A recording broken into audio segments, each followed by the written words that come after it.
तेरा साथ वो साथी मरते दम तक, सातों जन्म तक, जन्म जन्म तक। मोटिवेशन अभिप्रेरणा। आज की सेशन में हम मोटिवेशन के बारे में चर्चा करते हैं और जो सीटेट में क्वेश्चन यहाँ से बन सकते हैं उसके बारे में डिस्कस करेंगे। जब यूपी टेट का पेपर आएगा तो यूपी टेट के बारे में डिस्कस करेंगे, लेकिन आज का जो सेशन है केवल सीटेट वालों के लिए इम्पॉर्टेंट है।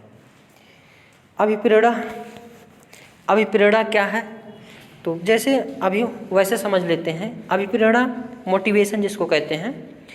मोटिवेशन कुछ मैं तो वैसे मानो तो मैं मोटिवेशन को नहीं मानता, बट सब लोग मानते तो मैं भी सोचता हूँ चलो ठीक है मोटिवेशन है, मान लेता हूँ। लेकिन मोटिवेशन असल में जो होता है आंतरिक ही अच्छी होती है। मोटिवेशन क्या है? एक जुनून है, जुनून। जिस किसी भी काम को करने के लिए हम जितना ज़्यादा उसके लिए प्रयास करेंगे, उसके लिए अपना जुनून को पाले रहेंगे, उतना तगड़ा मोटिवेशन रहेगा। जितना तगड़ा जुनून रहेगा उतना तगड़ा मोटिवेशन रहेगा। तो मोटिवेशन या अभिप्रेरणा क्या है? तो अभिप्रेरणा एक ऐसी प्रक्रिया है, आंतरिक प्रक्रिया है, जो शक्ति, बल या जोश या जुनून होता है और व्यक्ति को अपने लक्ष्य की ओर ले जाता है। सब लोग कहते हैं कि आओ हम तुम्हें मोटिवेट करते हैं। मोटिवेट कुछ नहीं होता है। खुद के अंदर जो जुनून होता है अगर पाले हो तो हर चीज़ को अचीव कर सकते हो, बट उसके लिए इन्वायरमेंट होना और संसाधन होना आवश्यक होता है। मोटिवेशन करके क्या करोगे जब संसाधन नहीं रहेगा? तो ये सब बातें छोड़ करके चलते हैं, स्टार्ट करते हैं। तो अगर यूपी टेट का पेपर होता तो ये पूछता कि मोटिवेशन किससे बना है? तो लैटिन भाषा के मोवेयर और मोटम शब्द से बना है, जबकि यह सीटेट में नहीं पूछेगा। अगला पॉइंट जो है यह सीटेट में पूछेगा। मोटिवेशन का प्रोसेस जो होता है ये क्रम से लगाने के लिए सीटेट में कभी कभी आ जाता है। तो जैसे हम कहीं जा रहे हैं, किसी चीज़ की आवश्यकता पड़ी, उसको करने के लिए जो जब तक उसको हम अचीव कर नहीं लेंगे तब तक जो प्रोसेस होता है और उसको प्राप्त करने के लिए हमारा जो जुनून होता है या उसको करने के लिए किसी से हमको प्रेरणा मिलती है या किसी चीज़ को लेकर हमको प्रेरणा मिलती है, तो वही मोटिवेशन है। मोटिवेशन के लिए सबसे पहली स्टेप क्या होनी चाहिए? आवश्यकता होनी चाहिए। क्या होनी चाहिए? आवश्यकता। अगर आवश्यकता रहेगी तो अंदर क्या होगा? अंतर्नोद होगा। क्या होगा? अंतर्नोद होगा। अंतर्नोद होगा तो उद्वेलन जरूर होगा। उद्वेलन होने के बाद आपका क्या होगा? लक्ष्य निर्दिष्ट व्यवहार, यानी उसके प्रति आप कार्य करना स्टार्ट कर देंगे। जब कार्य करना स्टार्ट कर देंगे तो आपको उपलब्धि प्राप्त हो जाएगी।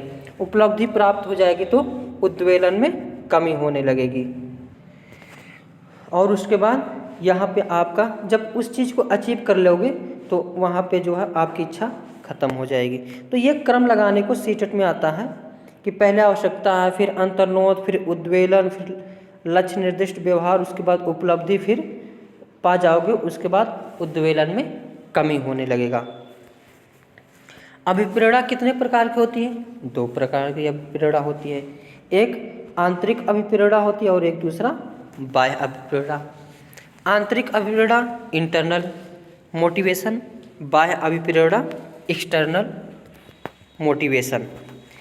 वैसे अच्छी इसमें से कौन सी होती है? तो आंतरिक, जो खुद के अंदर, जैसे हम लोग सीटेट की तैयारी कर रहे हैं, अंदर से जुनून है, अंदर से हम लोगों का विश्वास है कि हम सीटेट को पार करके टीचर बनेंगे तो अच्छी लाइफ की ज़िंदगी जिया जाएगा। ये कौन सा हो जाएगा? आंतरिक अभिप्रेरणा है। और किसी को, व्यक्ति को, किसी मास्टर को देख करके, उसकी शान शौकत को देख करके हम अगर यह पढ़ाई कर रहे हैं या तैयारी कर रहे हैं, हालांकि यह उतना मजबूत नहीं होता, फिर भी लक्ष्य की ओर जाने के लिए अग्रसर करती हैं, इसको हम क्या कहेंगे? बाह्य अभिप्रेरणा कहेंगे। आंतरिक अभिप्रेरणा क्या होती है? जो जब कोई व्यक्ति किसी काम को करने के लिए आंतरिक रूप से अभिप्रेरित होता है, उसे हम आंतरिक अभिप्रेरणा कहते हैं। जैसे कोई अपनी मर्जी से शिक्षक बनना चाहता है, कोई किसी को देख करके शिक्षक बनना चाहता है, कोई मम्मी पापा के मर्जी से शिक्षक बनना चाहता होगा, कोई किसी के कहने पर शिक्षक बनना चाहता होगा, कोई किसी और के कहने पे शिक्षक बनना चाहता होगा। लेकिन जो व्यक्ति खुद की मर्जी से शिक्षक बनना चाहता है या कोई चीज़ अचीव करना चाहता है, तो जो अंदर से अभिप्रेरणा मिलेगी या अंदर से अभिप्रेरणा जो हमको प्राप्त होती है, उसको हम आंतरिक अभिप्रेरणा कहते हैं। जैसे हम लोग सीटेट की तैयारी कर रहे हैं, आंतरिक अभिप्रेरणा से प्रेरित होकर ही कर रहे हैं, तभी हम लक्ष्य को जल्दी और सही प्राप्त कर लेंगे। बाह्य अभिप्रेरणा क्या है? तो जैसे किसी की शान शौकत को देख करके जो अभिप्रेरणा मिलती है, उसको हम बाह्य अभिप्रेरणा कहते हैं। ये उतना मजबूत नहीं होता है, लेकिन फिर भी सब लोग कहते हैं हाँ ठीक है। आजकल तो यूट्यूब से ही सब लोग देख करके ज़्यादा प्रेरित हो रहे हैं। तो बाह्य अभिप्रेरणा भी अपने आप में एक मिसाल है, हम उतना गड़बड़ नहीं कर सकते हैं, लेकिन बाह्य अभिप्रेरणा और आंतरिक अभिप्रेरणा दो प्रकार की अभिप्रेरणा होती हैं। जैसे बच्चे को अगर पुरस्कार दे दो, वह काम करने के लिए अभी प्रेरित हो जाएगा। दंड दोगे कि मैं तुमको मारूंगा, नहीं तो उसके पैर पकड़, तो पैर पकड़ लेगा, अब प्रेरित हो गया। प्रशंसा करके, जैसे बच्चे स्कूल में 26 जनवरी 15 अगस्त और जो अच्छे दिन आते हैं, तो जो फंक्शन होता है उसमें प्रशंसा के कारण बच्चे अपने आप को अभिप्रेरित होकर के नृत्य गायन जो भी प्रस्तुत करते हैं, इसको हम बाह्य अभिप्रेरणा कहेंगे। और लालच देकर, ये तो लालची आदमी होता है, लालची इसको कहेंगे। तो लालच में भी आदमी अभिप्रेरित होकर कोई काम कर देता है। और सबसे इम्पोर्टेंट अब्राहम मैस्लो का सिद्धांत है, इन्होंने मोटिवेशन के ऊपर ही ये बनाए थे। हालांकि इनका क्रम लगाने के लिए सीटेट में पूछा जाता है अब्राहम मैस्लो का, और अगर यूपी टेट में पूछा जाता है तो डायरेक्ट यहाँ से क्वेश्चन बनता है यूपी टेट में कि शारीरिक ज़रूरत यानी मूलभूत आवश्यकता क्या है, भूख, प्यास, सोना और सेक्स, ये होता है। जबकि सीटेट में क्या पूछेगा कि अब्राहम मैस्लो के अनुसार जो अभिप्रेरणा है उसको क्रम से लगाओ। तो पहले शारीरिक ज़रूरत, फिर सुरक्षा की ज़रूरत, फिर तादात्म्य या संबंध, फिर आत्मसम्मान, और उसके बाद स्वप्रत्यक्षीकरण। इसको याद करने के लिए हम आसानी से याद कर सकते हैं कि एक छोटा सा बच्चा था, वह भूख, प्यास, ये सभी उसकी शारीरिक ज़रूरत थी। वह थोड़ा सा बड़ा हो गया, उसके बाद वह नौकरी की तलाश में निकला, नौकरी पा गया। फिर तीसरे स्टेप में आएगा कि अब मुझे शादी कर लेनी चाहिए, मैं अपने आप में क्या हो गया हूँ, मैच्योर हो गया हूँ और अपनी वाइफ को कमा के खिला सकता हूँ, उसको पाल सकता हूँ। तो तीसरे स्टेप में क्या आता है, संबंध बनाता है, दोस्ती, परिवार, जीवन साथी, ये सभी। चौथे स्टेप में जब वह बच्चे पैदा कर लेता है, उसके बाद उसके अंदर क्या भावना आती है, आत्मसम्मान की भावना आती है कि मुझे आत्मसम्मानित रहना चाहिए, हर जगह सम्मानित रहना चाहिए। फिर उसके बाद स्वप्रत्यक्षीकरण, ये लास्ट स्टेप है अब्राहम मैस्लो के अनुसार। तो स्वप्रत्यक्षीकरण मतलब खुद को प्रत्यक्ष करने के लिए। अगला है पॉइंट चिंतन।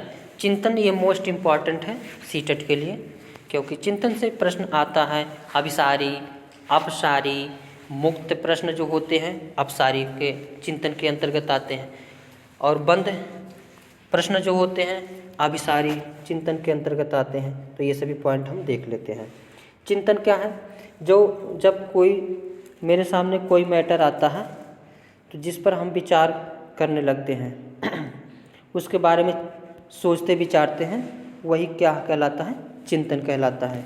चिंतन के प्रकार की बात करें जो सीटेट के लिए इम्पॉर्टेंट है, तो सीटेट के लिए इम्पॉर्टेंट जैसे स्वलिंग चिंतन हो गया, यानी ऐसी कल्पना करना जिसका कोई वास्तविक स्वरूप ना हो, उसको हम स्वलिंग चिंतन कहते हैं।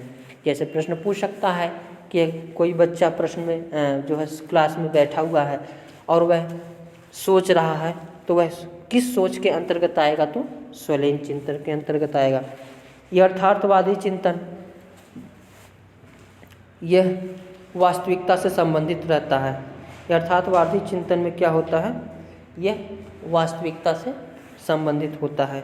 जैसे अगर ये घर है तो कैसे घर है, ईंट है तो कैसे ईंट है, गाड़ी है तो क्या है, यानी ये वास्तविकता से संबंधित होता है।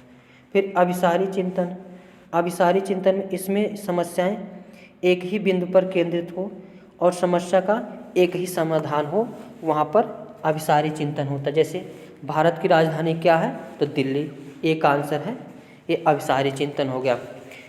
सीटेट के लिए इम्पॉर्टेंट है। और अपसारी चिंतन, जिसका उत्तर एक ना हो करके उसके बारे में बहुत सारे उत्तर हों तो उसे हम अपसारी चिंतन कहते हैं। जैसे पूछ ले भारत की राजधानी जो दिल्ली है इसकी विशेषता बताओ, यानी इसकी विशेषता बताते बताते हम थकेंगे नहीं, यानी ये कौन सा चिंतन हो गया, अपसारी चिंतन हो गया।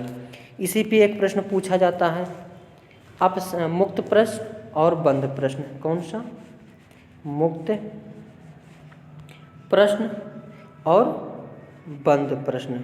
तो मुक्त प्रश्न का उत्तर एक होता है और बंद प्रश्न का उत्तर, मुक्त प्रश्न का उत्तर अनेक होता है और बंद प्रश्न का उत्तर एक होता है। तो आज की सेशन में बस इतना ही। Thank you for watching.